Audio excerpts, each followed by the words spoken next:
Bienvenidos a un acto de la agrupación ateneísta y, por supuesto, republicana Juan Negrín. Estoy seguro de no errar cuando digo que quienes conformamos esta mesa de hoy somos, permítaseme el término, poliactivistas. Participamos en más de una iniciativa sociocultural, memorialista, republicana. Pero hoy aquí, Pedro García Bilbao, quien también es presidente de honor de la agrupación Negrín, va a intervenir por el colectivo al servicio de la República, ARS. Juan Carlos Barba, por el medio informativo asociativo Colectivo Burbuja. Y Diego Cameno Mayo, por el partido político de izquierdas Alternativa Republicana, ALTER. Quien ahora les habla lo hace en esta ocasión y muy gustoso por la agrupación Juan Negrín del Ateneo de Madrid. En esta labor me corresponde lo primero informar a quienes comprensiblemente se preguntan en ocasiones por qué ya no organizamos tal o cual acto en aquella u otra sala. Informar, digo, que nosotros estamos, como es lógico, sujetos al gobierno general del Ateneo, con sus vaivenes de política interna. Pero nosotros y nosotras, la agrupación, creo que es importante referir esto, seguimos en esa política interior de esta docta casa, leales, repito, leales a la Convergencia para la Estabilidad Democrática que se creó y la cual creamos año 2010 junto al presidente de este Ateneo, fallecido en 2014, y recordado filósofo Carlos París, un gran republicano con quien trabajamos intensivamente en esos años. Nosotros y nosotras seguimos ahí, en su proyecto para este Ateneo. Y si ello nos cuesta, por los mencionados vaivenes de política interior de esta institución, épocas de dificultades o incluso ostracismo, pues lo resistiremos, que por algo nos llamamos Negrín. Aquí es cuando cabe lo ya anunciado en la convocatoria de este acto, y es el recuerdo y homenaje a José María Coronas Salcedo, secretario de la agrupación ateneísta Juan Negrín desde que la constituimos en abril de 2009 y hasta que falleció este pasado agosto. Resulta del todo cierto que José María Coronas, su trayectoria era y es mucho más que la agrupación Negrín y este Ateneo. Es también el Partido Comunista de España, es la Asociación Unidad Cívica por la República y tantas otras militancias compatibles que ejerció con admirable entereza. Yo compartí años de mucha labor en alguna de ellas. Creo poder decir, sin pretenciosidad, que formamos equipo. Y aunque de este Ateneo se hizo socio en una fecha relativamente tardía, año 2008, afirmo con plena noción de causa que también aquí su tarea, siempre discreta, fue importante, en la agrupación Negrín y en la Convergencia, como Pilar Flores Maldonado, como Sagrario Losada Martín, fallecieron, pero les recordamos, nos acompañan en la convergencia que formamos con París, en la agrupación que lleva el nombre de Negrín. Estuvieron, permanecieron y leales. No tenemos grandes medios, pero el recuerdo y homenaje yo pido que lo signifiquemos, por favor, ahora puestos en pie y con un aplauso. Con un aplauso.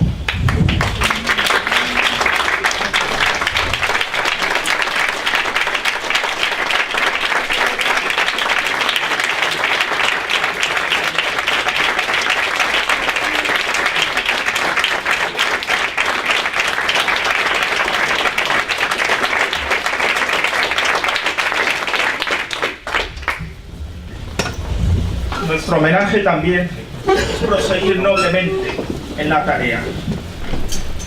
Es tradición de la agrupación Negrín que quien presenta intervenga igualmente sobre el tema, se moje, Me lo han pedido, además. Procedo con responsabilidad a ello. Dos fechas memorables, gigantes, en la historia de España conmemoramos hoy, mas para hablar de su presente y su futuro. 11 de febrero de 1873, la Primera República, en general poco conocida, pero merece la pena profundizar en ella.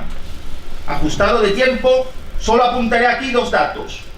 El papel crucial que tuvo en su caída un foralismo malentendido, retrógrado, encarnado en la carlistada y su tercera guerra, que se activó precisamente y no casual tras proclamarse la República. Esto me lleva al segundo dato, tal vez no muy estudiado: el papel de las grandes potencias de la época en relación con la Primera República Española. Sospecho que hubo ahí ya un primer injerencismo contra la República, cómo se cocinó la restauración alfonsina y se liquida, tampoco casualmente, la guerra carlista, y ganó así el rey Borbón el benéfico título de El Pacificador. ¿Nos suena de algo este guión? Ahí lo dejo de momento y voy con la otra efeméride, la del triunfo electoral del Frente Popular el 16 de febrero de 1936. En aquella gran iniciativa, la cual se mantuvo firme hasta marzo de 1939, cuando la batió el golpe de Estado de Casado, Mera y Besteiro, hablaremos de ello en próximo acto, si no hay contratiempo, precisamente al cumplirse el 80 aniversario, en el Frente Popular, iba yo diciendo, participaron dirigentes políticos como Manuel Azaña por Izquierda Republicana, Diego Martínez Barrio por Unión Republicana, Francisco Largo Caballero por el PSOE, más adelante le sustituiría a Juan Negrín, Luis Companys por Esquerra Republicana de Cataluña y José Díaz por el PC. Son nombres grandes para la historia, varios de ellos, por cierto, socios de este Ateneo. Sé que las comparaciones son odiosas, por tanto, no quiero hacerlas con los dirigentes actuales de los principales partidos. Sí creo que toda persona es capaz de crecerse ante las dificultades. El requisito es no claudicar. Aquellos cuyos nombres he citado tenían todos algo en común: su confianza, su apuesta decidida por la República Española. Sin esto, no podemos entender el Frente Popular. Me permito, pues, extraer una primera lectura de presente y futuro. Sin apuesta clara de acción política firme por la República para todo, y digo todo, nuestro país, no habrá Frente Popular, ni Unidad Popular, ni sucedáneos que valgan. Lo expreso de otra manera más nítida. O tenemos una España en forma de república federal y solidaria, o tendremos la España del pasado domingo en la Plaza de Colón. Esa España tendremos. Ha habido cierto empeño en minusvalorar aquello, un error a mi parecer. No tiene que ver con si había 1000 asistentes más o 1000 menos. Atañe al proceso de rearme ideológico y solidificación de la derecha, en paralelo al de licuación y pérdida de identidad en el seno de la izquierda. Ahí está una clave, a mi entender, por si no quedó ya claro en Andalucía. ¿Van a seguir diciendo los principales dirigentes de la izquierda que la República no es algo prioritario para España y las banderas no importan? Es verdad, lo reconozco, que el pasado diciembre algunos de esos dirigentes vinieron a este Ateneo en línea, al menos de palabra, muy republicana. Bien está, más vale tarde que nunca. Pero me permito decir que la política, en quienes tienen medios económicos, pudieron alquilar varias salas, muchos diputados, concejales, tertulianos, es o debería ser algo más que palabras y guiños según el momento o donde se esté. Venir a este Ateneo y decirse republicano no es, perdóneseme, lo más difícil. Yo lo valoro, conste, pero lo muy difícil y a la vez del todo necesario es defender la Tercera República para España en las Cortes, en los parlamentos autonómicos, en los ayuntamientos, hacerlo de forma decidida y continuada. Eso es lo muy difícil. Voy a hablar del independentismo. En mi opinión personal, que ha hecho flaco favor a la causa de una Tercera República. Creo que de Barcelona hasta Sevilla, de Coruña hasta Alicante, la clase trabajadora, ojo con subestimarla, sabe que si cuanto actualmente llamamos España acaba en territorios independientes, le irá mal. Aún más dependientes de las oligarquías transnacionales de lo que ya está España, y es mucho de por sí. A grandes errores solo cabe un gran perdón o un gran castigo. Y yo no deseo lo segundo para nadie por una vez primera. Creo, por tanto, en el indulto para los dirigentes independentistas catalanes si son condenados.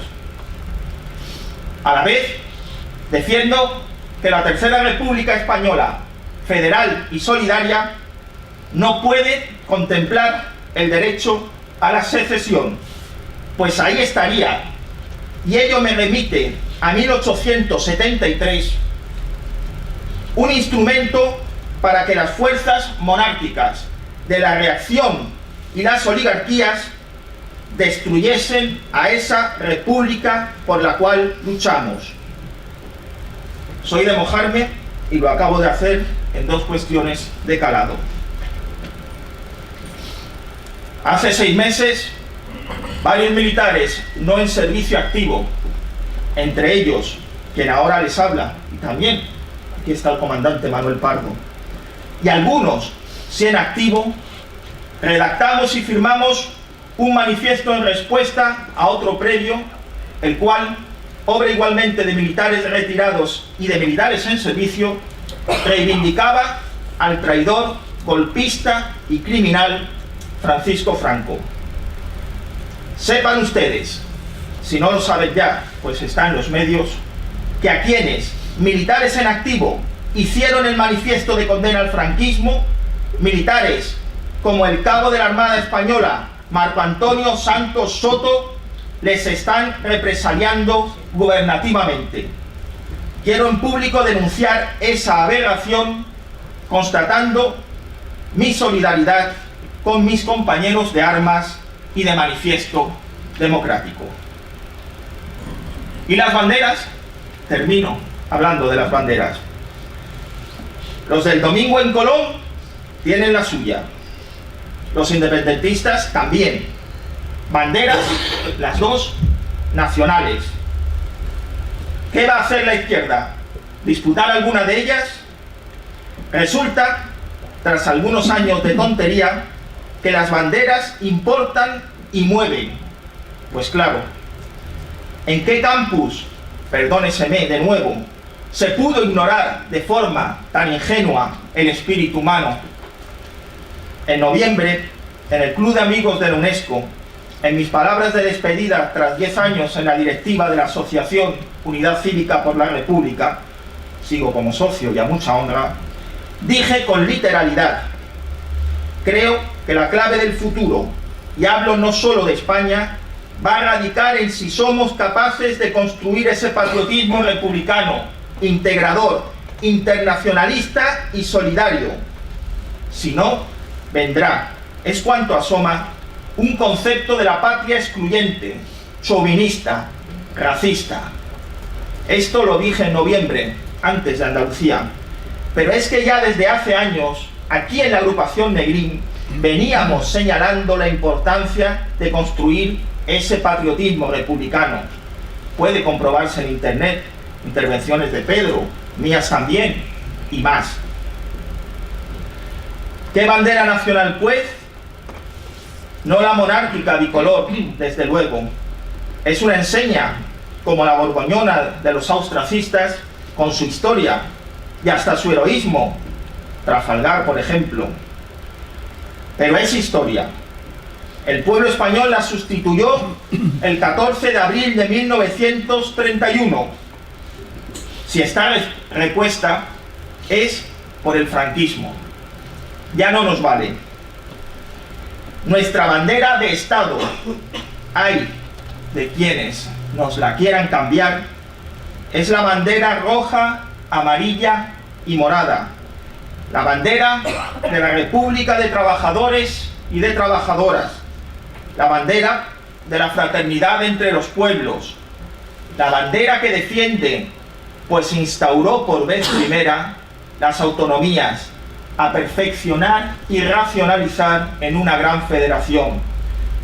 La bandera, en fin, de la independencia española, la auténtica independencia para nuestro país, no a merced de los gobiernos de los Estados Unidos de Norteamérica, como nos puso precisamente el franquismo con las bases militares estadounidenses. Y en esa seguimos.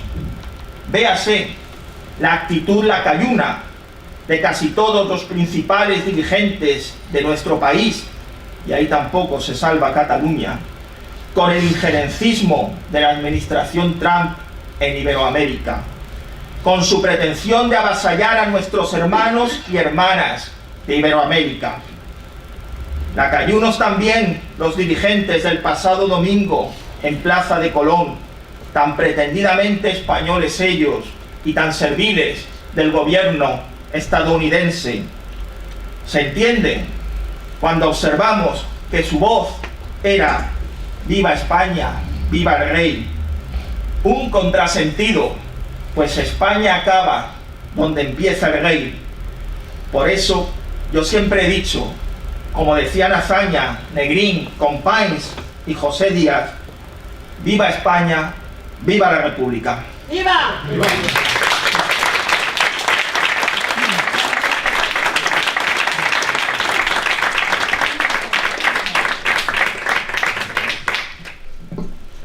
Va a intervenir a continuación el compañero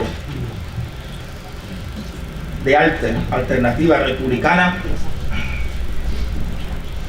Federación de Madrid, Diego Cameno Mayo.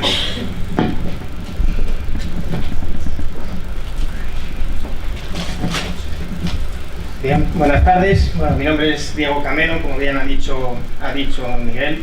En primer lugar, me gustaría expresar mi agradecimiento al Ateneo de Madrid, a la agrupación ateneísta Juan Negrín y a la agrupación al Servicio de la República por invitarme a compartir esta charla hoy con todos vosotros, con todas vosotras, y de poder hacerlo además con personas a las que admiro a nivel personal, como son Miguel Pastrana, Juan Carlos Barba y Pedro García Bilbao. Para mí, bueno, es un honor. Como vengo yo aquí es como portavoz, como miembro de Alternativa Republicana, que ha cometido la temeridad de delegar en mí su representación esta tarde, así que intentaré estar a la altura. Me hace especial ilusión estar hoy aquí por varios motivos. El primero, lo acabo de decir, es por compartir mesa con ilustres republicanos y encima hacerlo en el histórico Ateneo de Madrid. Como republicano y como historiador, la verdad es que no podía estar más feliz en este momento. Yo la verdad es que más que político soy historiador, así que por tanto ya sospecharéis que, bueno, estar en una charla sobre dos de los momentos más interesantes de nuestra historia, como es la Primera República y las elecciones del Frente Popular, pues multiplica mi felicidad de estar hoy aquí. Bueno, quizás por deformación profesional o por una curiosidad innata, yo he decidido estructurar mi discurso en torno a una serie de preguntas para ayudarnos a comprender un poco cómo está la situación de los republicanos y de las republicanas en este momento. La primera pregunta que os lanzo, y seguro que luego tenemos tiempo para debatir de todas ellas, es ¿qué piensa la gente cuando decimos república? Bueno, o sea, si vamos a la España de 1916 o de 1930, pues oiríamos cosas como que la República es sinónimo de democracia, del triunfo de la razón, del sufragio universal, de la higiene política o de la inclusión en la vida política de las clases excluidas, es decir, las trabajadoras. En definitiva, la República sería la dignificación del pueblo español. Pues bien, si hoy preguntamos qué piensa la gente por República, encontraremos cosas totalmente diferentes. Por un lado están aquellos que la confunden y la identifican con matar monjas y violarlas, matar curas, quemar iglesias, expropiar las casas y matar a gente del orden o atacarles. Para otros es algo parecido, es caos, es anarquía y es el preludio de otra guerra civil. Luego hay algunos que se dicen republicanos y que te dicen que, bueno, que la república es una forma de Estado y ya está. Entonces tú le dices, bueno, es una forma de Estado, pues explícame un poco más, justifícame tu respuesta, como si estuviésemos en el colegio. Y te dicen, bueno, sí, yo es que soy republicano y creo que deberíamos votar al jefe del Estado, pero bueno, que si Felipe VI quiere ser jefe del Estado, pues que se presente a unas elecciones y si le votamos, pues ya está. Entonces eso es una forma de ver la república un tanto peculiar. Hay mil respuestas más, porque están los que se dicen republicanos, pero dicen que ahora no toca hablar de eso. Los que solo la quieren si es comunista, los que no la quieren porque piensan que solo es comunista. Luego están los que piensan que, bueno, es un régimen periclitado, que bueno, que eso ya se intentó 2 veces en la historia de España y fracasó, como si la monarquía no hubiese fracasado nunca en la historia de nuestro país. Luego están los que para desacreditar la república te tiran del argumento histórico, que estos son unos curiosos ejemplares. Y permitidme que diga que cuando dicen argumento histórico lo que se refieren es a la propaganda franquista y profranquista que venimos sufriendo desde 1939. ¿Y por qué digo que son curiosos ejemplares? Pues porque son los que al rato se acaban cansando de la charla histórica y te dicen, ¿ves? Es que siempre estoy pensando en lo mismo, sois unos nostálgicos. Y eso es lo que me lleva a la segunda pregunta, es si somos los republicanos unos nostálgicos. Parece ser que en España hay 2 tipos de nostálgicos, los franquistas y los fascistas, porque en la televisión todo el mundo cuando salen en manifestación nadie les llama así, son nostálgicos, y luego los republicanos, los que defienden, pues, es un régimen anticuado, con unas banderas tricolores, con un himno que nadie conoce, ese himno nadie sabe de dónde ha salido, y los que están todo el día hablando de la guerra del abuelo, y ahora también parece que de los huesos del bisabuelo. Entonces te dicen, qué pesado, lo que hay que hacer es mirar al futuro. Y esto me hace gracia porque luego cuando les ves en televisión o les ves en los mítines, se excitan con las grandes gestas del Cid, de Pelayo o de los Reyes Católicos, porque hay que cambiar el Día de Andalucía y ponerlo el Día de la Reconquista. Entonces, parece ser que esa historia así, y cuidado porque ahora han descubierto uno nuevo, han descubierto a Blas de Lezo, que es un gran patriota español que salvó nuestra patria y parece que también va a salvar ahora la taquilla del cine español. A mí me hace, bueno, yo siempre discutiendo con eso digo, me hace gracia porque nunca se fijan en Almanzor o en Abderramán III, que si decimos que España nacía o ya existía en esa época, estos 2 señores que nacieron en lo que antes era, o lo que hoy es Andalucía, esos no son españoles, no es que esos son moros. Entonces, el nacionalcatolicismo sigue ahí, lo podemos ver y bueno, tendremos tiempo de hablar sobre educación, sobre el Estado laico. Entonces, bueno, pues cuando llegamos a ese punto, pues decimos, vale, o sea que la historia que os gusta a vosotros es la moderna, la medieval, tal. La contemporánea no. ¿Y qué es lo que pasa cuando queremos hablar de historia contemporánea? Pues que los archivos están cerrados. Y permitidme que diga esto, es que si no lo digo reviento, pero es que no sé si sabréis que la ley que regula el acceso a los archivos para todo el mundo, no solo para investigadores, es del año 1968 y estamos en 2019, o sea, Franco todavía le quedaba un tiempo de vida. Pues así, no sé cómo vamos a conocer nuestra historia con ese tipo de leyes, pero entonces claro, te decimos, venga, vamos a estudiar los acontecimientos. No, Carcar, es un nostálgico, hay que hablar del futuro. Yo, ¿pero por qué? ¿Qué pasa? ¿Que es carca o es nostálgico querer conocer la historia reciente de nuestro país? No, porque todo el día estáis hablando con Franco, tal.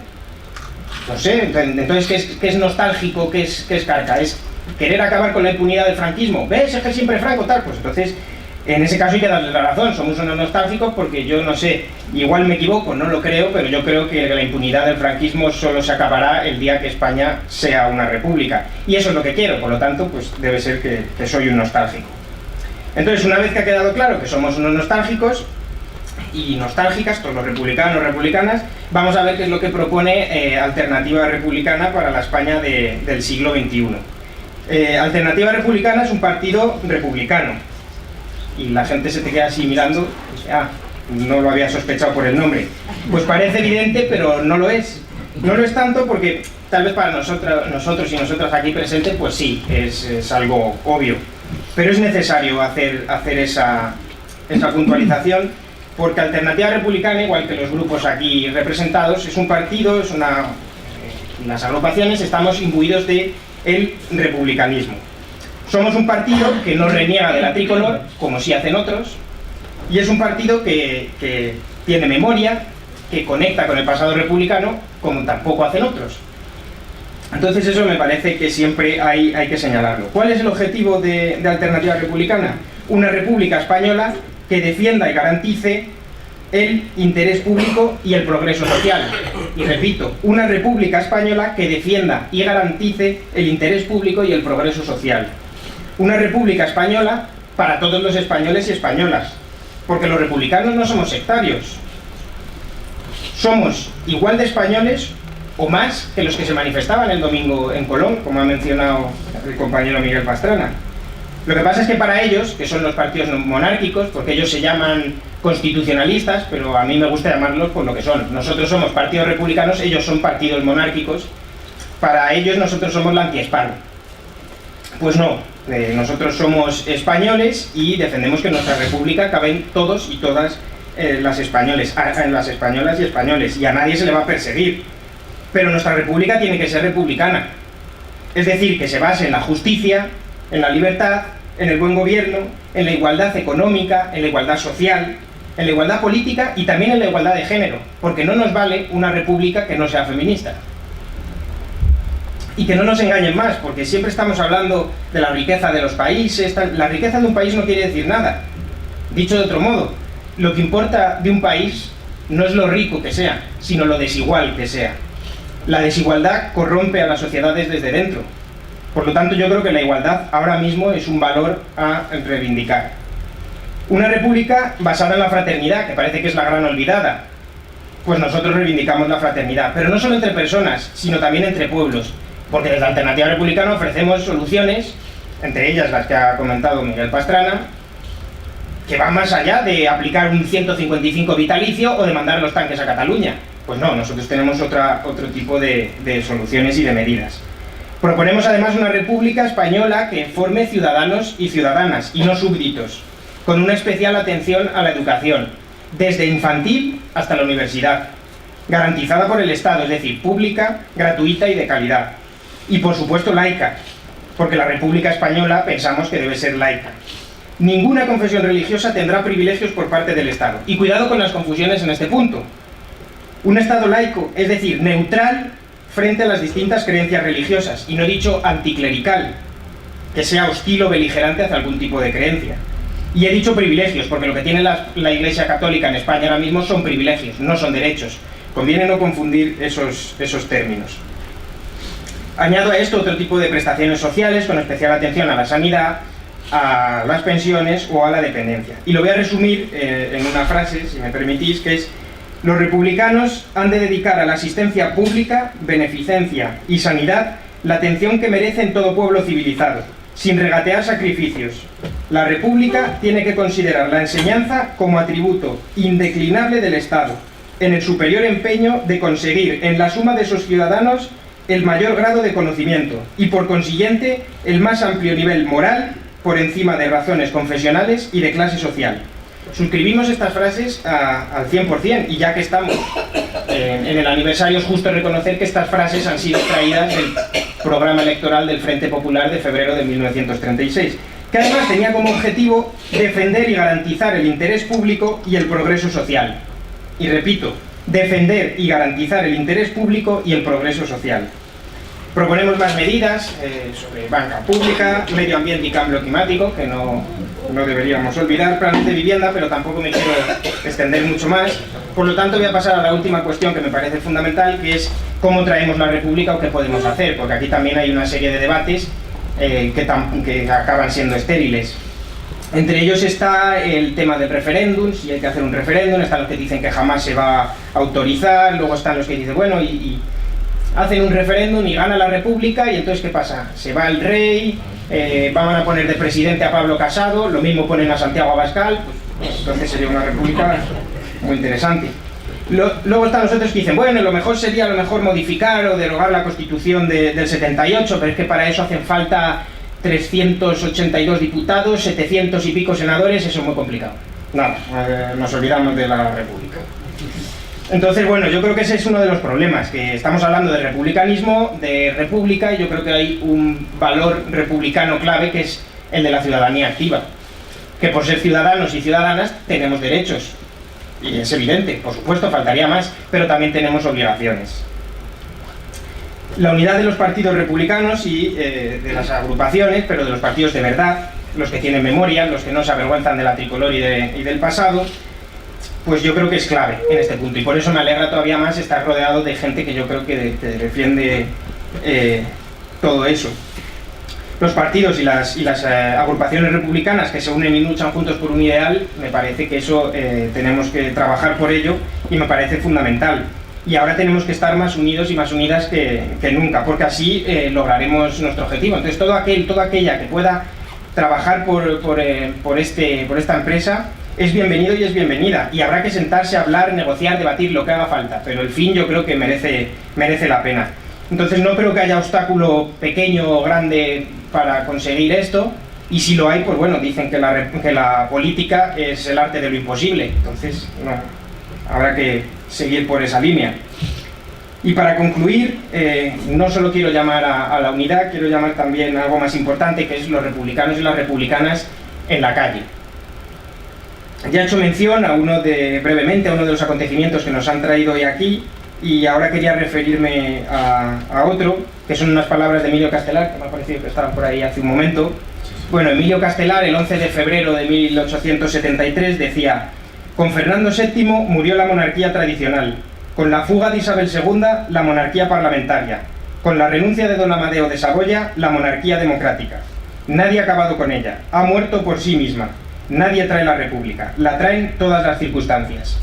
El 14 de abril de 1931 esto no se repitió. Sin aquellos republicanos y republicanas que salieron a la calle pacíficamente, Alfonso XIII no se hubiese ido, no hubiese renunciado a la corona. Y no creo equivocarme mucho si digo que en 2019 Felipe VI no se va a ir como hizo Amadeo, ni va a renunciar a la corona como hizo su bisabuelo, si no salimos a las calles y lo pedimos desde ahí también. Por supuesto que la representación en las Cortes es fundamental, pero eso yo creo que es un valor que no deberíamos olvidar y trabajar por ello. Yo creo que su mayor logro para un montón de gente ha sido precisamente ese al que me refería hace un momento, que nos han hecho creer que es imposible, que no se puede hacer nada.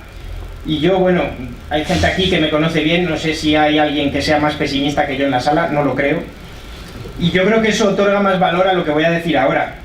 Y es que yo, que siendo tan negativo, pienso que una república en España es posible.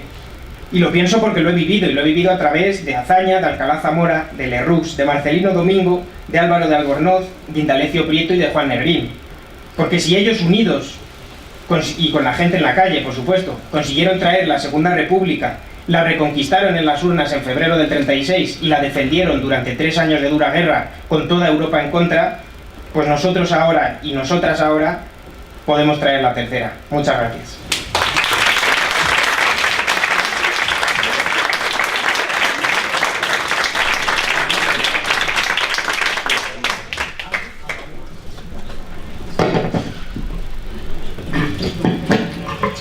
Va a intervenir a continuación, para los habituales del Ateneo necesita pocas presentaciones, pero va a intervenir hoy por el colectivo que se llama Al Servicio de la República, y hablo del profesor Pedro García Bilbao. Gracias. Yo creo que es lo más prudente, porque siempre se necesita que acabe el acto la persona más seria y responsable, y en este caso es nuestro querido amigo Barba, que pondrá, además de lo que ha puesto Diego, un toque de serenidad necesaria en el debate. Entonces, seré breve.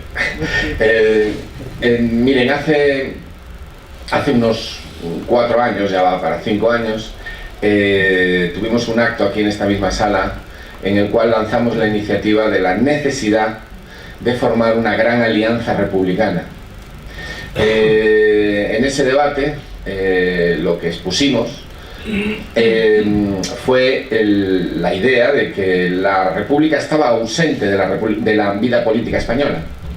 No se oía la voz de la República en las Cortes, se oía en la calle, de duda cabe, se oía en las luchas sociales, atronaba en el corazón de muchísima gente. Incluso algunos partidos que en un momento determinado habían prescindido de la República en sus políticas, sus alianzas y tal, empezaban a tomarlo ya como una señal de identidad. Incluso algunos se ponían pines y chapas, y de los calzoncillos no lo sé, es posible que también se pusieran algún calzoncillo, o se despedían incluso en las Cortes con un sonoro Salud y República. Pero sin embargo la República no estaba presente en la política de alianzas, no estaba presente en los programas de acción, no estaba presente en las estrategias de partido, no estaba presente en los grandes momentos en las Cortes en los cuales hay que marcar posición y mandar un mensaje más allá del hemiciclo a los millones de españoles que te están viendo. La República Española está completamente ausente en el ámbito del conflicto con Cataluña, por ejemplo, en estos momentos. Ha estado completamente ausente en los debates de estos días. Sigue completamente ausente de la política española. Se nos ha quedado grabado a alguno de los que estamos aquí las palabras que hemos tenido que escuchar en estos años en los que ha emergido una nueva izquierda, que en principio negaba ser izquierda, que hacía suyas las palabras de Rivera esta mañana, diciendo que hay que superar la izquierda y la derecha, porque esa expresión no solamente es la expresión de Primo de Rivera hace ya mucho tiempo, no. Esa es una expresión que se ha utilizado para construir la nueva mayoría de la nueva izquierda. Esa expresión se ha utilizado. Es más, se ha defendido y se han creado grupos parlamentarios de decenas y decenas y decenas de diputados en el mayor éxito que ha tenido la izquierda del PSOE, con la admonición de que la República era de perdedores, de que la República no permitía construir mayorías, de que no se podía traer a la República a la vida política española porque no permitía construir mayorías de éxito. Había un cálculo frío que despojaba a la República de cualquier valor actual, y se nos acusaba a quienes nos obstinábamos en seguir planteando la cuestión republicana como algo principal, en algo viejo y caduco, incluso como la propia izquierda, porque también se ha considerado caduca a la propia izquierda, también se la ha despreciado y se la ha combatido. En estos 4 o 5 años ya hemos visto todo lo que ha pasado, desde que abdicó el rey. La política de la izquierda en España ha cosechado sin duda grandes éxitos, los estamos cosechando ahora, estamos viendo la mejor situación de las últimas décadas, lo hemos visto en estos días. Estamos estupendamente. Como tengamos otro éxito más, como el que estamos teniendo, no sé dónde vamos a acabar. Tengo que decir que esto está muy mal llevado. Lo he dicho muchas veces. Antes teníamos un rey, ahora tenemos 2. Habrá que exigir algún tipo de responsabilidad, ¿no? Y lo que es peor, el rey ahora es 30 años más joven. Y nosotros somos incluso más viejos. Entonces, hay que decir que esto está mal llevado. Claro, nosotros lo podemos decir aquí, en esta sala, con nuestros amigos, en los medios, allí donde alcanza nuestra voz. Pero caramba, es que hay decenas y decenas y decenas y decenas de diputados.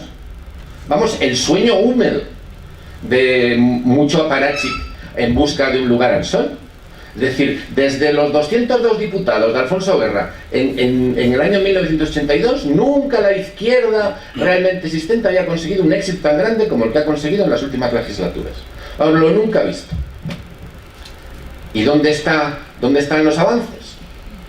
Ah, sí, los presupuestos sociales. Ya hemos visto qué ha pasado con los presupuestos sociales.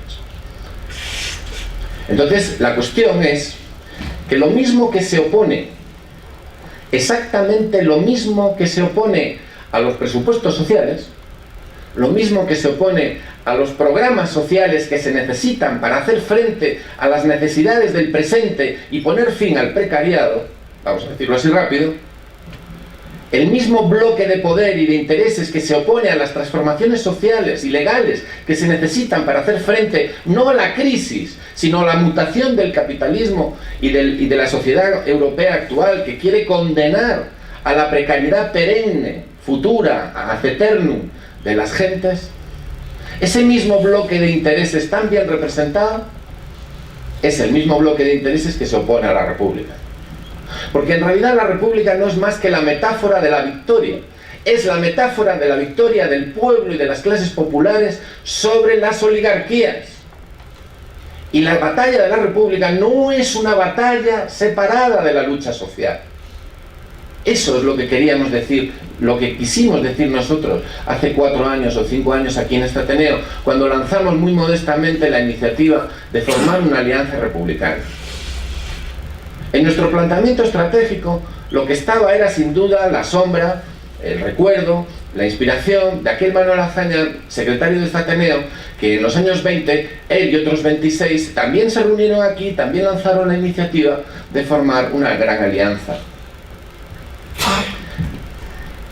La cuestión es que no es fácil, esto no es nada fácil, no es absolutamente nada fácil. Nosotros vivimos en el mundo real. Nuestra discusión republicana no es una discusión que esté basada en una cuestión filosófica. Hemos tenido un debate aquí, una conferencia que hace 3 días sobre las aportaciones de Mauricio Viroli y del republicanismo y de la politología italiana más moderna. Bueno, no es un problema filosófico. Esto, hombre, es un problema filosófico bastante profundo, sin duda. Pero no estamos hablando de cuestiones filosóficas, estamos hablando de la realidad, de la praxis, de la lucha, de ahora, no queremos construir la república en abstracto, no, la queremos en España y la queremos ahora. Porque a diferencia de los comunistas, tengo que decirlo, nuestro reino sí es de este mundo. Nosotros lo queremos ahora. Queremos derribar la monarquía ahora. Y queremos construir la república ahora. Y ese ahora es cuando se pueda. Cuando se pueda. Tengo que decirles una cosa. Patricia Botín, ¿a quién tiene más miedo? ¿Al Soviet de Trabajadores y Soldados y Marineros y Campesinos de Santander? ¿O a la Guardia Civil? Si un fiscal general de la República acaba encontrando pruebas de que un hipotético banco se dedica al blanqueo de dinero en paraísos fiscales, pues lo más probable es que un fiscal general de la República le mande a la Guardia Civil. Yo estaría encantado de que el Soviet de Trabajadores y Soldados de Santander hiciera lo propio, pero veo bastante más cercano que algo así pueda ocurrir que no que pueda ocurrir lo otro. Desde luego, a más de uno le preocupa bastante más una fuerza pública al servicio de la ley y unas instituciones republicanas que defiendan la ley y el bien público aquí y ahora que a cualquier hipotético resultado de un asalto a los cielos. También no tengo ninguna duda de que en esa lucha transformadora y en esa lucha democrática necesitamos el concurso de todos. Y en esta lucha, en las últimas décadas y desde siempre, hemos luchado mano a mano todas las fuerzas de la izquierda. Y nuestros camaradas son los que han luchado con nosotros. Y nuestros camaradas han sido los comunistas. Y nuestros camaradas han sido también muchos socialistas que se han dejado la piel a lo largo de muchos años, porque hay cosas que se han dicho que no son justas. Otro tema es la desgraciada suerte de su partido a partir de lo ocurrido en Suresnes. Aquí hay desgracias para todos, ¿eh? De las desgracias de los republicanos ya ni les cuento. Pero realmente todas las organizaciones de la izquierda han sufrido sus contradicciones. Pero por debajo, ¿qué es lo que tenemos? Lo que tenemos es un sentir que anida en el corazón de muchas personas que nunca se han rendido. Y a esas personas es a las que tenemos que llegar.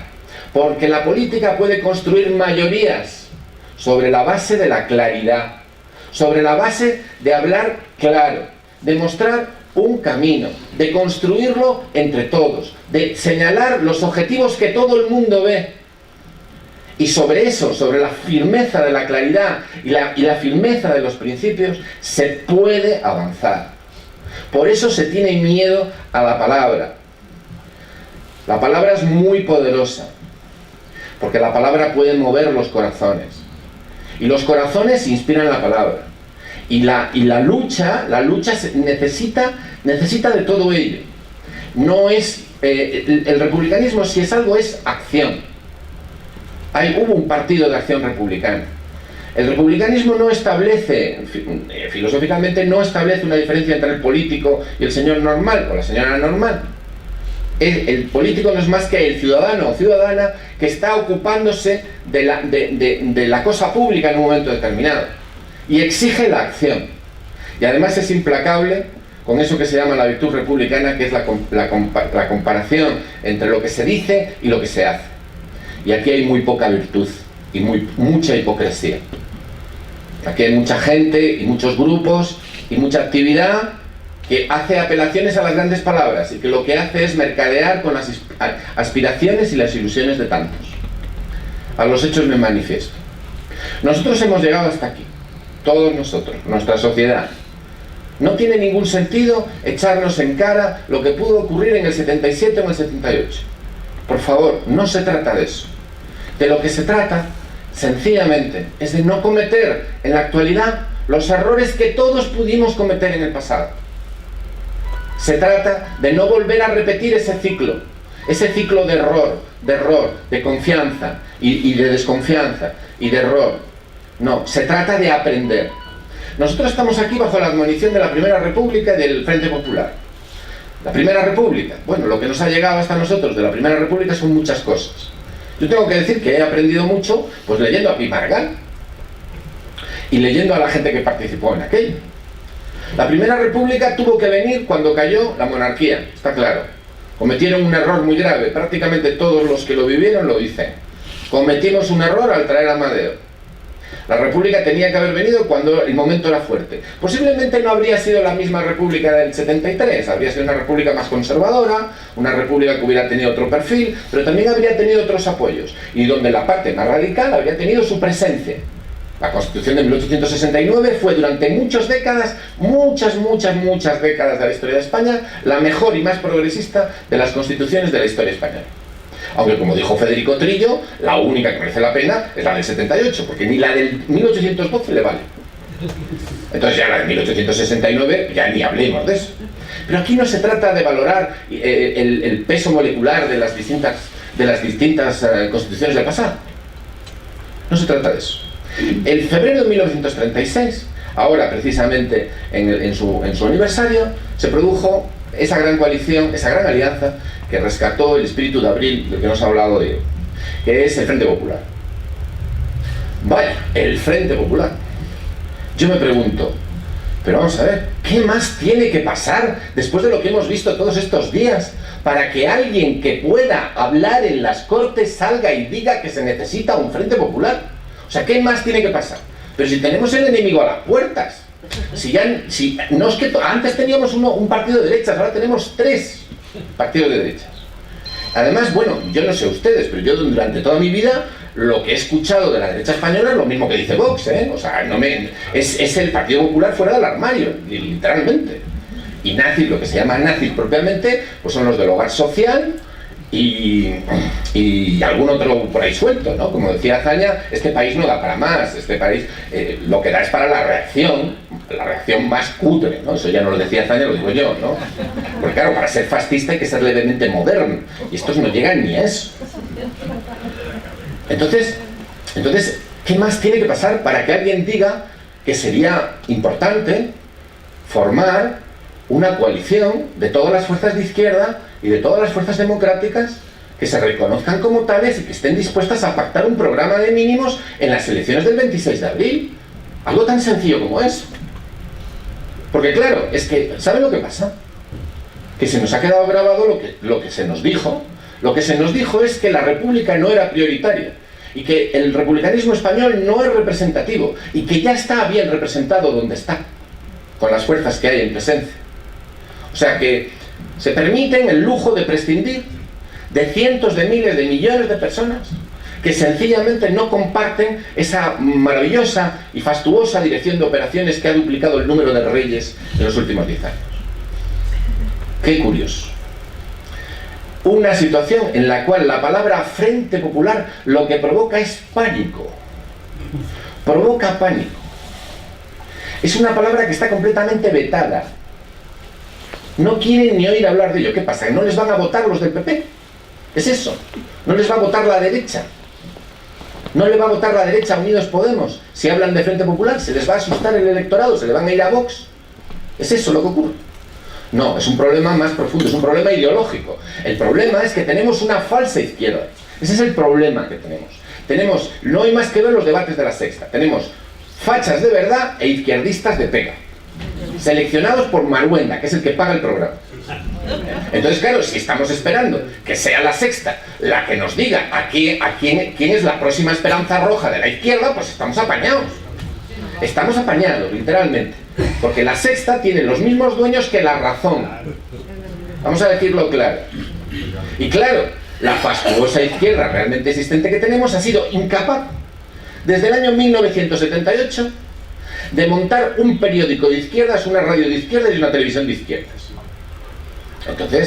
Entonces sí, ese es el momento en que dicen, entonces pidamos un referéndum. Claro, pedimos un referéndum, hombre, sí, ya me dirás tú. Un referéndum, una comisión de la verdad pedimos también. ¿Para qué? Para que la dirija la tía esta de Vox que han elegido en Andalucía. Allí sí que van a montar una comisión de la verdad, no se preocupe, la van a montar, ya verán cómo la montan. Pero ¿cómo se pueden pedir ciertas cosas mientras siga presente la impunidad del franquismo? No se pueden pedir ciertas cosas mientras siga la impunidad del franquismo. Para normalizar democráticamente la vida española necesitamos acabar con la impunidad del franquismo. Por lo menos decirlo claro. Porque el problema ya no es cómo conseguir esas mayorías de 850 senadores, 400 diputados, 3 veces con 2... Bueno, es que el sistema constitucional está completamente blindado. Y dice, bueno, pues vamos a dejarlo. No se puede. Bueno, el problema es que tenemos que tener muy claro que el régimen del 78 nace como nace, llegamos hasta donde estamos y ahora está en un fin de ciclo y se va a refundar. Y dependiendo de lo que pase en las elecciones de abril, lo que vamos a tener es el régimen de 2019. Después de los 40 años de régimen, otros 2 regímenes, ya son muchos regímenes, ya estamos ya un poco cansados de régimen. Queremos empezar a tener un poquito de normalización democrática. ¿Por qué digo que estamos en un fin de régimen? Pues porque el régimen del 78 se basó en una serie de hechos. En primer lugar, en una renuncia, en el que no voy a entrar a valorar, sino yo simplemente la constato, y es que se renunció a la República. Se renunció, por ejemplo, al hecho de que las negociaciones con Suárez tuviera como portavoz al gobierno en el exilio. El gobierno en el exilio lo borraron del mapa, como si no existiera. Y entonces los partidos de la oposición mayoritarios llevaron ellos la negociación directamente con Suárez. Eso es un dato objetivo. Entonces se renunció a la República. Los franquistas, sabemos, nos perdonaron, se consiguió finalmente la paz honrosa que le prometieron a Casado, y finalmente, con 40 años de retraso, tuvimos la paz honrosa de Casado. Y entonces todo consistió en que aceptamos al segundo jefe de Estado de la dictadura, que fue el rey. Entonces lo aceptamos y, oye, la cosa salió bien. Nos aceptaron en Europa, tuvimos democracia, claro, veniendo de donde veníamos, bueno, aquello era maravilloso. Hombre, por supuesto, hasta ahí podíamos llegar, encima, ¿no? Pero ahora, ¿qué ocurre? Es que ahora ya estamos en plena globalización, ya somos un país normalizado, ya todas estas cosas. Hay algunos pequeños detalles, como que los tribunales y las sentencias franquistas siguen siendo legales, ¿no? Hay cientos de miles de personas fusiladas o encarceladas o expoliadas por sentencias y tribunales que siguen siendo legales. Y además les acusaban de rebelión, es decir, de lo mismo que acusan a los catalanes estos. Exactamente de lo mismo. Entonces, qué curioso, oye.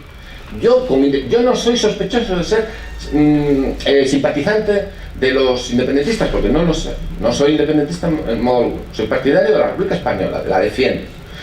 Otro tema es que luego podemos matizar eso, podemos discutirlo, pero hay una cosa que tengo muy clara: el mayor trapero está acusado de sedicioso y de rebelión por una justicia que considera que Franco y que Podellano no lo era. Entonces, hombre, esto es una contradicción bastante seria. Es decir, ¿cómo podemos fiarnos de una justicia que considera que Franco no era rebelde ni sedicioso y sin embargo estos sí que lo son? ¿Quién nos asegura que mañana no nos lo aplican a nosotros? Pero vamos, no tengan la menor duda. Entonces, hay contradicciones muy serias. Entonces, ¿por qué digo que el régimen del 78 está acabando su ciclo? Está acabando su ciclo por un motivo, porque además de las renuncias de una parte de la izquierda, que como digo, no quiero hacer sangre en ese tema, porque no fue un hecho, pasó, y de lo que se trata es de no volver a repetir los errores, pero claro, pero es que ellos no eran los únicos responsables. Es que el 78 fue posible porque hubo una alianza con los nacionalistas. Hubo una alianza con los vascos, con los nacionalistas vascos y con los nacionalistas catalanes. Esa alianza era imprescindible para construir esa democracia moderna, europea que se quería construir. Era fundamental. Mientras, en otras palabras, son precisamente los actualmente abominados nacionalistas catalanes los que hicieron posible el régimen del 78. ¿Y qué ha ocurrido? Que cuando se transformó el capitalismo en 2008, fíjense que no digo crisis, y nos vino el ciclo este de precarización y de machacamiento de las clases populares en toda Europa, y se declara el fin del welfare state y un montón de transformaciones, en el caso español eso va a suponer un choque entre esa alianza de clases, entre la alianza de clases en Cataluña y la alianza de clases de las burguesías española y catalana y vasca. Entonces se rompe. Entonces ahí luego, en ese proceso, que es muy intenso, que tiene muchas facetas, que tiene muchos actores, que no es solamente una cuestión de estos dos grupos, sino de más grupos, se produce un choque de trenes. El choque de trenes sin duda se produjo. Y entonces todo el edificio del 78 entra en crisis. Y entonces, ¿qué ocurre?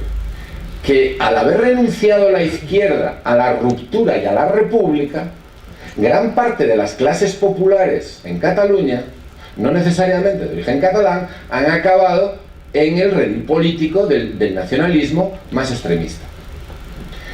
Eso con suerte, porque otros donde han acabado es en el redil político de Ciudadanos. Vamos a decirlo claramente. Entonces la izquierda está en estado de confusión, al punto de que hay algunos que no han dudado en envolverse en la rojigualda, lo cual ya es una cosa que es absolutamente delirante, y entonces claro, es la confusión generalizada. Y entonces, ¿qué ha ocurrido para hacer frente? ¿Cuál ha sido la respuesta que ha habido para hacer frente a ese impacto social de la crisis? Pues una parte del nacionalismo de la derecha catalana lo que ha hecho es que se ha envuelto en la bandera y ha apelado a las esencias patrias.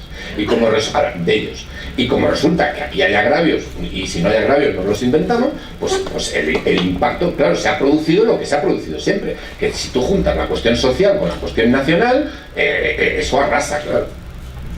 Y a nivel español, ¿qué está pasando? Pues que la cuestión, hombre, la solución de la izquierda hubiera sido volver a la clase obrera, volver a la ruptura, volver a la república. Pero es que eso no toca porque es que no es moderno. Y vamos a montar un taller de lenguaje inclusivo y un club de batucadas. Eso no toca. No es prioritario. Pero ¿cuál ha sido la respuesta de los que tienen el poder en el centro? También lo mismo, envolverse en la bandera, sacar la momia de Franco y pasearla por la Plaza de Colón. Y volver a las esencias patrias. Y hacer vídeos de Juego de Tronos con lo más inteligente del Partido Popular disfrazado del nuevo líder de la derecha emergente. Es decir, lo que tenemos es una reacción en clave de nacionalismo español reaccionario y excluyente de lo peor, y que se opone y se retroalimenta con un nacionalismo independentista que en el caso catalán, una franja de ese nacionalismo ha logrado comerse incluso el componente republicano que tenía. porque ellos tenían un componente republicano que históricamente había sido capaz de aliarse con el republicanismo español. En toda esta historia lo que falta es la República Española. La República Española no se oye, no se defiende la República Española, ni siquiera la República Federal Libre y Magnífica de la que hablaba Pi y Margall se oye en el Parlamento de Cataluña. El Parlamento de Cataluña tenía muchas opciones, no tenían una mayoría por la ruptura.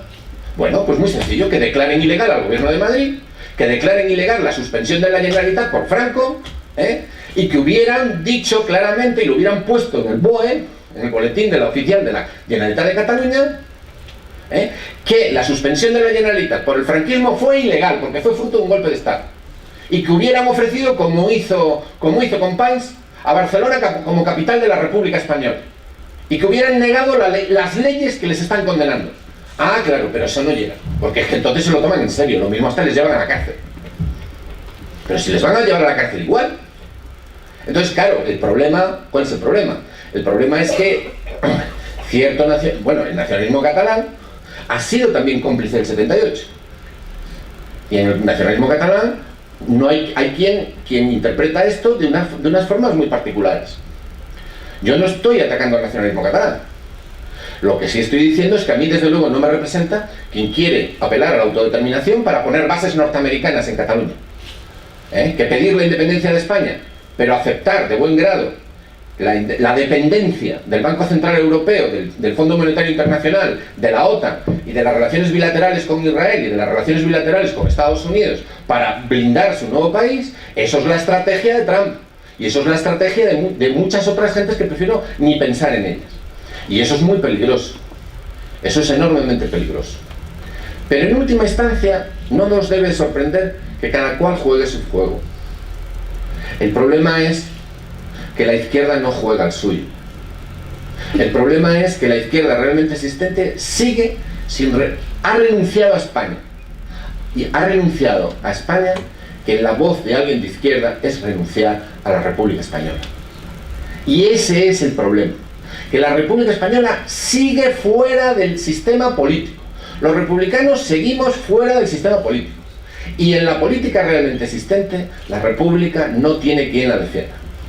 Y esa República es una República que tenemos que construir entre todos.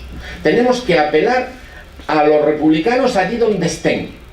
Allí donde estén. Y no se trata de enfrentarnos entre nosotros. Se trata, nosotros compartimos una estrategia que hemos estado intentando pergeñar con muchísimo esfuerzo, que consiste básicamente en que queremos convertir las europeas en un referéndum. ¿No quieren ustedes un referéndum?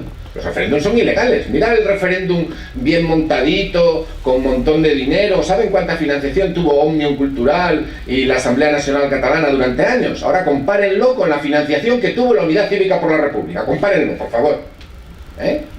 Comparen el apoyo institucional y de sus diputados y de sus organizaciones. Los que tuvieron los catalanes con los que han tenido los republicanos españoles.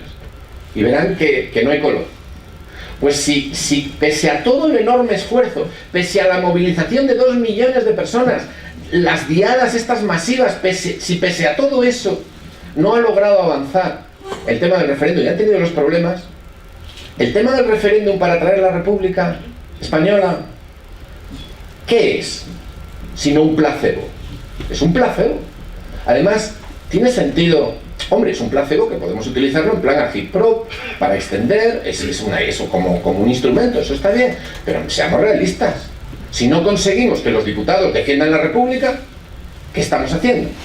Hay otras estrategias. La estrategia que nosotros proponemos es llevar la voz de la República a las Cortes, llevar la voz de la República al Parlamento Europeo, llevar la voz de la República a los ayuntamientos y a las comunidades autónomas. Y si hay fuerza suficiente, poner la tricolor en el Ayuntamiento de Madrid. Eso es un símbolo que muchos van a entender. Porque los símbolos en política son muy importantes. Y lo que hay que hacer es, en primer lugar, dar confianza a los propios y no desanimarles. Y el avance de las propias posiciones da confianza a los propios. Eso construye unidad, construye fortaleza y se construye desde el ejemplo y el compromiso. Y también os digo una cosa. ¿Cuál sería la primera función de esos representantes republicanos en las instituciones? En primer lugar, llamar a la unidad. Porque la unidad, a veces, hay que construirla por la fuerza. Lo digo y lo repito. A veces las unidades hay que forzarlas. Las unidades se construyen desde abajo, pero se pueden obstaculizar perfectamente desde arriba. Y cuando se obstaculizan desde arriba, hay que hablar claro, porque sencillamente los que la obstaculizan desde arriba no están defendiendo a su propia gente. Y eso hay que decirlo. Tuvimos un acto aquí hace dos elecciones generales o tres, que con las que ha habido, pues ya no sé ni cuántas elecciones ha habido, pero recuerdo que estaba ya Manzales y Cayo Lara, y tuvimos un acto. Y entonces, esto es lo de la trampa de la diversidad que ha hecho este hombre Bernabé, ¿no? Que es un libro fantástico, por otra parte. Y entonces, pues nos sacaron a los grupos sectoriales. Estaban las mujeres, los ecologistas, el colectivo LGTB, los republicanos, es decir, todo el abanico de diversidades. Y claro, en ese abanico de diversidad los republicanos somos una diversidad más. Y por lo visto esto de la República no es un proyecto de destrucción de un Estado y construir otro, no, esto es una cosa sectorial. Y entonces, yo solo lo que les dije al público fue, si, como de Manzales había citado a Azaña, le dije, en público, le dije, vamos a ver, mira, si Azaña, que era un burgués, montó un comité revolucionario, ¿qué no tendrías que hacer tú que eres comunista? ¿Queréis que os votemos? ¿Queréis que os votemos? Comprometeos a defender la República en las Cortes. Comprometeos a meter la República en la política de alianzas. Comprometeos a crear un frente amplio que permita la confluencia de todas las fuerzas de izquierda y todas las fuerzas republicanas, no importa cuál sea su bandera o su sentimiento, sobre un programa básico, un programa de mínimos, pero sobre todo con una estrategia de acción. Tan sencillo como eso. Sin separar las luchas sociales de la lucha por la República. Bueno, la gente aplaudió, el salón este se nos llenó. O sea, bueno, la gente entusiasmada. Se pensaban que formaba parte del guión. La gente estaba convencida. Y esto está potente esto. Ya iba siendo hora. Cayo Lara me retiró el saludo desde aquel día. Lo digo literalmente. Bueno, yo no quiero extenderme más. Yo lo que les digo es que este es un acto nostálgico en el que no hemos hablado más que del pasado, de la Primera República, que todo el mundo olvida, y del Frente Popular, que es un antiguayo. Bueno, pues mire, ¿saben lo que les digo? Que ojalá mañana tenga yo que tragarme mis palabras y encontremos a los portavoces de esta izquierda que está tan encantada de conocerse, tan encantada de conocerse, y salgan en televisión y nos digan que el enemigo está a las puertas, porque lo está. Y que esto puede empeorar, porque puede empeorar. Y que cuanto peor, peor. Y que más diferencias que las que había entre el POUM y Martínez Barrio no creo que haya ahora entre nosotros. O entre el PC de la Comintern y el POUM no creo que haya más diferencias que las que pueda haber entre nosotros. Y si en aquella época lograron llegar a un Frente Popular, que era una cosa como muy normalita, no incluían el programa ni nacionalizar la banca, fíjense ustedes. Pero sí tenían una cosa muy clara, que tenían el enemigo a las puertas, que tenían que salvar a la República, que tenían que hacer un programa de transformaciones sociales urgentes, que tenían que derrotar a la derecha y poner a la Iglesia en su sitio. Estos temas, como saben, son antiguos, esto no tiene nada que ver con lo de ahora. Ahora la Iglesia está en su sitio, no hay problemas sociales y la derecha está como está, o sea, desarbolada. Que no. Bueno, pues resulta que tenemos el mismo programa. Seguimos teniendo problemas agrarios, seguimos teniendo problemas con la Iglesia, seguimos teniendo problemas con el fascismo, seguimos teniendo un montón de problemas, de esos problemas que no hemos acabado de resolver. Bueno, pues pactemos un programa y utilicemos el software político del Frente Popular. El software político del Frente Popular es que cada uno escoja sus candidatos como quiera, porque no voy a hablar del tema de las primarias, porque entonces él ya me corta la palabra. O sea, que el Frente Popular no tenía primarias. Las primarias funcionaban de otra manera. Allí cada partido escogía sus candidatos. Los candidatos pasaban a ser de toda la coalición. Y los diputados, afortunadamente, cobraban sueldo y tenían billetes gratis. porque con el billete gratis, si el tipo iba de Sevilla a Madrid, tenía que parar en cada sitio y pegar un mitin en cada sitio. Y la gente les iban poniendo votos. Dice, pues mira, este habla bien, este mejor que no se presenta, este quién le ha presentado. Entonces al final las primarias las hacía la gente escuchando a los candidatos. Se funcionaba de una manera completamente distinta y además retransmitían en cadena por radio los mítines y los hacían simultáneos. O sea que tenían el Facebook de la época que funcionaba estupendamente. Tenemos mucho que aprender de aquella época y desde luego del software político de cómo se organiza una coalición. Pero ahora no tenemos una coalición. Ahora lo que tenemos es una marea o una confluencia. Entonces había debate político y ahora tenemos pactos de botellines. Y claro, con pactos de botellines no vamos a parar a la derecha. Nada más, gracias.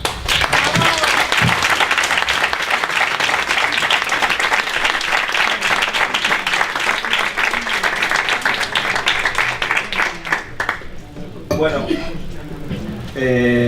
va a intervenir a continuación Juan Carlos Barba por el medio informativo asociativo colectivo Burbuja. Tienen una radio, tienen una web muy dinámica además. En fin, les invito a, por internet pueden acceder a ello, colectivo Burbuja.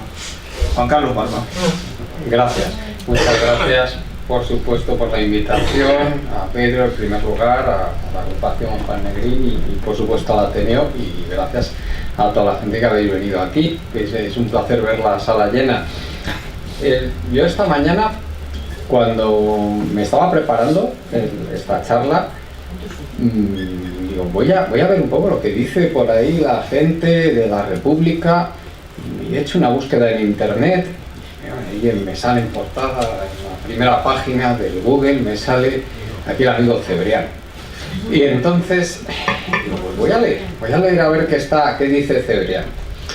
Y Cebrián lo primero que dice es que la gente esta que critica al régimen del 78, llamándolo régimen del 78, eso es muy peyorativo, eso está muy mal, no se le debe llamar régimen del 78. La verdad es que la monarquía española representa todos los valores republicanos, decía Cebrián. Dice, yo no sé de qué se quejan esta gente, estos republicanos. Bueno, pues yo creo que Cebrián lo que debería es irse a tomar las cañas con Manuela Carmena, que hace, yo no sé si fue ayer, anteayer, dijo que es que estamos en una democracia plena. También, bueno, muy bien. Doña Manuela, ¿se ha lucido usted? Bueno, ya, vale. Nos ha alegrado el día, doña Manuela, vale. Bueno, la verdad es que luego haciendo una búsqueda más a fondo me he encontrado que esto se repite a lo largo y ancho de los periódicos en columnas de opinión, pero con una cierta frecuencia, calificando tanto a la democracia española, al régimen del 78, como democracia plena, en primer lugar. Luego ya después se cuidan de definir qué es eso de democracia plena, según ellos, pero bueno, como democracia plena en primer lugar, y después como garante, cuando hablan de república, de los valores republicanos. Muy bien. Bueno, pues ya vemos que les preocupa a algunos el tema de la república, y quieren decir que el régimen del 78 es un gran defensor de la república, de una república con dos reyes, como decía Pedro, ahora. Bueno, lo que a mí me hace reflexionar esto es que es un tema que me interesó desde hace ya años, cuando empezamos esta andadura con nuestro pequeño medio de comunicación, que esto fue ya por el año 2011, la asociación viene del año 2010, pero empezamos en el año 2011 con la radio, pues es exactamente de qué estábamos hablando. Yo soy de formación científico, estudié la licenciatura de farmacia, después toda mi vida he trabajado en temas de laboratorio, de genética. Siempre me ha interesado mucho la economía, la historia, la política, por supuesto. He conocido a través del medio a gente interesantísima, aquí como Pedro, que es a través de quien he venido aquí, y muchísima más gente así de la que he aprendido muchísimo, y ha sido un placer hablar con ellos en tantísimos programas. Creo que ya son cerca de 2000 en estos años. Y me interesaba muchísimo el saber exactamente qué se entendía por eso de democracia, qué se entendía por eso de valores republicanos. Y bueno, yo creo que esa idea está ahora más vigente que nunca, y el régimen del 78 lo ha hecho muy bien en su montaje propagandístico desde el primer día, para presentar toda la parafernalia de una democracia plena, tanto de cara al interior como de cara al exterior, y yo diría que de cara al exterior ha tenido todavía mucho más éxito que de cara al interior, como una de las democracias pues, más plenas de todo el mundo. Los que vivimos aquí y nos hemos preocupado por ello, pues sabemos que realmente lo que pasó en el año 78 pues fue evidentemente un cambio importante, pero fue un cambio muy limitado. Si entendemos que por democracia es la traslación de esa voluntad popular al gobierno, pues vemos cómo en España pues eso está pasando de una forma muy limitada. Y si entendemos que los valores republicanos se trasladan a través de esa democracia al gobierno también, pues vemos que en España también esos valores republicanos, fraternidad, igualdad, libertad, defensa, bueno, ahí tenemos los derechos humanos, etcétera. Bueno, pues todo eso se traslada también de una forma sumamente limitada. Estamos viviendo, como también apuntaba Pedro antes, una época pues bastante oscura, tanto para los valores republicanos como para la misma democracia como forma de gobierno. Estamos la deriva hacia formas menos igualitarias, menos fraternas, en que nos enfrentamos unos a otros, en que las desigualdades cada vez son más toleradas, en que la libertad se ve cada vez más disminuida, es evidente. No pasa solo en España, está pasando en todo el mundo. Si uno va a la literatura anglosajona, pues se da cuenta que en Estados Unidos estas quejas son generalizadas también. Hay incluso estudios muy serios en Estados Unidos que demuestran cómo la probabilidad de que una propuesta generada desde una élite o un grupo de presión se traslade a la legislación yo no recuerdo muy bien el dato, pero era así como 1000 veces mayor que si surgía de fuera de esos grupos de presión, de esas élites. Esto evidentemente también pasa en España. Estamos luchando ahora mismo los republicanos contra corriente. Eso también tenemos que ser conscientes. Estamos en una oleada de regresión en todo el mundo. El proyecto que se inició a finales de los 70, primeros 80, ese proyecto de globalización neoliberal, pues al fin y al cabo es un proyecto reaccionario. Es un proyecto que en lo que consiste pues es en crear más desigualdad, en que las formas de gobierno democráticas pues se conviertan en cascarones cada vez más vacíos, y sobre todo en articular un aparato propagandístico que haga de todo ello, pues que haga que todo ello sea más tragable, que la gente lo pueda digerir mejor. Yo, que me dedico a la comunicación como afición, pues sé bien lo que se hace en los medios. Lo he hablado largo y tendido con muchos compañeros que se dedican a esto, que se dedican profesionalmente a la comunicación, y desde luego me lo han confirmado, cómo funcionan los medios de comunicación por dentro. Desde luego tenemos una lucha difícil. Ahora mismo en España estamos asistiendo a un periodo, desde mi punto de vista, muy peligroso. Venimos de una gestión de la crisis terriblemente injusta. Recordemos que en un momento dado se llegó a dejar prácticamente un tercio de la población en la cuneta y abandonada a su suerte. Ahora, por fortuna, se ha reducido, gracias a la mejoría económica, pues se ha reducido probablemente a un 20% esto, pero aún así siguen siendo muchos millones de personas que están en una situación de desigualdad atroz. Esto se articuló después, como sabemos, en esas protestas masivas en las calles, que es lo que se dio en llamar el 15M, y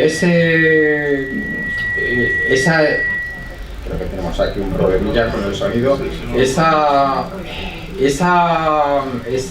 situación que algunos dieron en llamar prerevolucionaria, que fue el 15M, que en ningún momento pasó de eso, pues luego hemos visto en qué acabó en el fiasco de la articulación política de todo ello, en una represión muy importante, también cuando aquello fue o intentó ir a más en algunas acciones. Recordemos todo el tema del rodeo al Congreso, el jaque al rey, que fue cuando se pusieron realmente nerviosos y ya decidieron entrar con todo, y esa articulación política que en algún momento nos ilusionó a algunos, que fue el proyecto de Podemos, evidentemente estoy hablando de ello, pues enseguida se vio por dónde iba. ¿Qué pasó con ese proyecto? Yo realmente no he llegado nunca a hablar con la gente de arriba del todo, o sea, con Pablo Iglesias, Monedero, Errejón, estos que ahora se llevan también, vamos, no he llegado nunca a hablar con ellos, pero sí he hablado con gente que está justo por debajo de ellos, y a mi modo de ver fue una combinación de que esta gente era muy ingenua, no sabían a lo que se enfrentaban, no eran conscientes de que el régimen del 78 estaba blindado, y blindado con la fuerza bruta, es decir, y que si se tocaban ciertos límites que no se podían traspasar, pues iban a aplicar la fuerza bruta contra ellos. No les hizo falta mucha, porque enseguida les asustaron, y entre eso y garantizarles una cierta posición, pues yo creo que ha sido lo que les ha pasado, y esa absoluta moderación de un discurso que en ningún momento estuvo muy articulado, pero que desde luego se convirtió prácticamente en la nada a partir del año 2015. Recordemos los ataques que sufrieron Monedero, que al final le perdonaron, podía haber acabado con los huesos en la cárcel, con el tema fiscal, y se lo perdonaron al final. Recordemos el tema de Errejón, y Iglesias ya hubiéramos visto lo que le hubiera tocado, que seguro que le hubieran sacado algo también. Tenemos a raíz de esto una desesperanza tremenda por parte de la izquierda social del país, la izquierda social, buena parte de la izquierda, ahora mismo, de la gente que realmente representa esos valores republicanos, pues no se ve representada por ningún partido político, está ahora mismo pues totalmente desorientada, tenemos millones de personas que no saben qué hacer, la abstención va a ser tremenda, y tenemos a una derecha completamente rearmada. Ahora mismo la derecha, ¿cuál ha sido el principal efecto de toda esta manera tan absurda que ha tenido el nacionalismo catalán de orientar su estrategia política? Que para mí ha sido catastrófica en primer lugar para ellos, y en segundo lugar para toda España. Desde mi punto de vista, el principal problema que ha tenido esto ha sido el provocar la reacción de la derecha, toda la parte más reaccionaria de la sociedad, que no reconoce, que no defiende esos valores republicanos, toda esa parte pues se ha visto reforzada, y la parte de la izquierda, debido a esta izquierda de pega que tenemos, pues ahora mismo está completamente rendida. El 28 de abril, desgraciadamente, yo creo que veremos a Pablo Casado de presidente del gobierno, las posibilidades son altísimas, y encima apoyado por dos personas que son auténticos salvajes, como son Albert Rivera y Santiago Abascal. La situación que se plantea pues es dramática, a mi modo de ver, porque se van a dedicar a aplastar con toda la fuerza al nacionalismo catalán y a todos los demás, efectivamente, Pedro. Y esto lo que va a provocar es que vivamos todo este proceso de transformación en estados cada vez menos democráticos, lo que algunos se han dado en llamar, que a mí no me gusta nada el término, democracia iliberal, pero bueno, estas democracias iliberales o regímenes semiautoritarios, pues que probablemente vamos a ir muy rápidamente hacia algo de esto si nada lo impide. El peligro está ahí.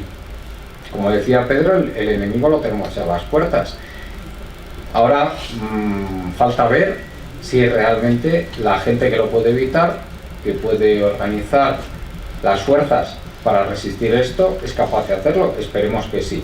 Bueno, a mí sí que me gustaría acabar con un mensaje de esperanza, y es que realmente tenemos mucha gente que el pueblo español es mucho mejor que sus políticos. O sea, eso lo demuestran una y otra vez todos los estudios sociológicos que se hacen. O sea, las opiniones del común de la gente sobre cómo se deberían dirigir los asuntos públicos son mucho más inteligentes, son más justas, defienden mucho más la igualdad, defienden mucho más la libertad que lo que luego se traslada a través de sus representantes en las Cortes al gobierno del país. Bueno, eso es una esperanza que tenemos ahí y esperemos que podamos ver la luz pronto. Ahora nos espera, anticipo, la travesía del desierto a partir del 28 de abril. Y no les voy a entretener más porque yo creo que llevamos ya aquí, no me fallan el reloj, ya casi 1 hora y media, y yo creo que ya es hora de dejar de aburrirles. Muchísimas gracias.